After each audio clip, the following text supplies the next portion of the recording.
Everybody, I hope you all are doing well in your studies. So आज RRB PO का admit card आ चुका है। आप सभी अपना एडमिट कार्ड डाउनलोड कर लीजिए। एंड मैं अपने एग्ज़ाम डेट की बात करूँ तो मेरा एग्ज़ाम 20 अगस्त को है। मेरा 20 अगस्त को है, 10:15 में बुलाया गया है। ये मेरा एडमिट कार्ड है और मेरी डेट 20 अगस्त आई है। आपकी क्या आई है कमेंट कर ज़रूर से ज़रूर शेयर कीजिएगा। एंड अब जो है आपके पास आरआरबी क्लर्क और आरआरबी पीओ दोनों के एडमिट कार्ड आ चुके हैं। दोनों की एग्ज़ाम डेट आपको पता लग चुकी है कि कब आपका कौन सा एग्ज़ाम है।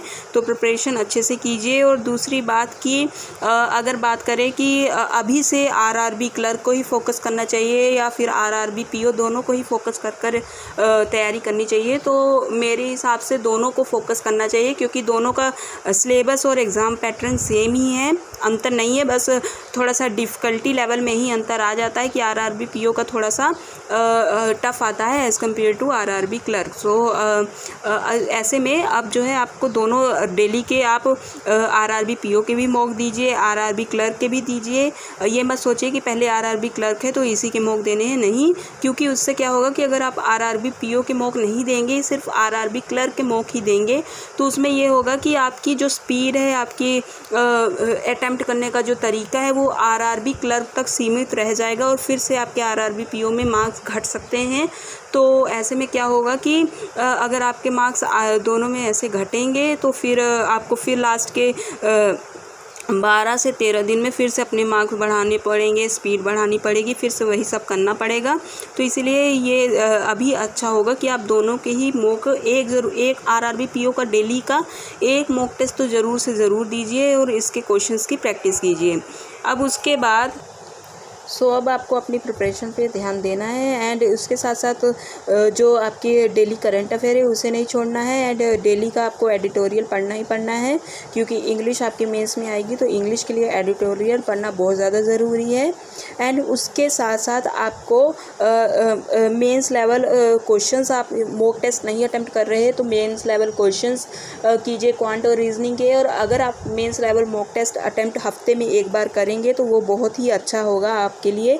एंड अब जैसे कि कल सैटरडे होगा तो कल मैं भी एक mains level mock test attempt करूँगी। हफ्ते में हर एक हफ्ते या तो सैटरडे को मॉक टेस्ट अटेम्प्ट करती हूँ या फिर संडे को अटेम्प्ट करती हूँ।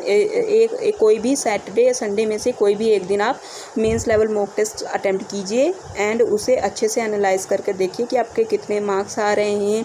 आपसे क्वेश्चन अगर आप एंड करने के बाद जितने भी क्वेश्चन आपसे हो रहे हैं, उसके बाद एंड करने के बाद मॉक टेस्ट जब आपका हो जाए, उसके बाद आप जो है सभी क्वेश्चंस को एक बार सॉल्व करने का ट्राई कीजिए कि आपसे क्वेश्चन सॉल्व होते हैं कि नहीं।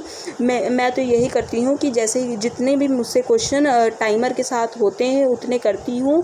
मैं मॉक को सबमिट करने के बाद सॉल्व नहीं करती, पहले मैं टाइमर के साथ अटैम्प्ट करती हूँ और जितने भी मुझसे अटैम्प्ट हो गए फिर मैं एनालाइज करती हूँ कि मेरे कितने मार्क्स आ रहे हैं, कितने सही हो रहे हैं, कितने गलत हैं। उसके बाद जो क्वेश्चन छूट जाते हैं उन्हें मैं उसी टाइम पर मैं प्रैक्टिस करने की कोशिश करती हूँ, देखती हूँ कि मुझसे छूटे हैं क्वेश्चन वो मुझसे अटेम्प्ट हो रहे हैं कि नहीं। तो बहुत से ऐसे क्वेश्चंस होते हैं मेंस लेवल मॉक टेस्ट में जो आप अटेम्प्ट कर सकते हैं, लेकिन आप उन्हें देखने से आपको डर लगता है कि नहीं ये बड़ा क्वेश्चन दिख रहा है, ट्रिकी सा क्वेश्चन दिख रहा है, तो शायद हमसे अटेम्प्ट ना हो। लेकिन मॉक टेस्ट ही एक ऐसी सबसे बड़ी मेंस लेवल जो मॉक टेस्ट हैं वही सबसे प्रैक्टिस करने का सबसे बड़ा ज़रिया है। तो मॉक टेस्ट से ही प्रैक्टिस कीजिए, क्योंकि उसमें डिफरेंट टाइप ऑफ क्वेश्चंस आपको मिलते हैं। और डिफ़िकल्ट मॉक टेस्ट भी अटेम्प्ट कीजिए, इजी लेवल के मॉक टेस्ट भी अटेम्प्ट कीजिए, लेकिन मॉक टेस्ट अटेम्प्ट कीजिए, वही सबसे ज़्यादा आपको प्रैक्टिस में मदद करेंगे। उम्मीद करती हूँ कि वीडियो पसंद आई होगी। Thank you all.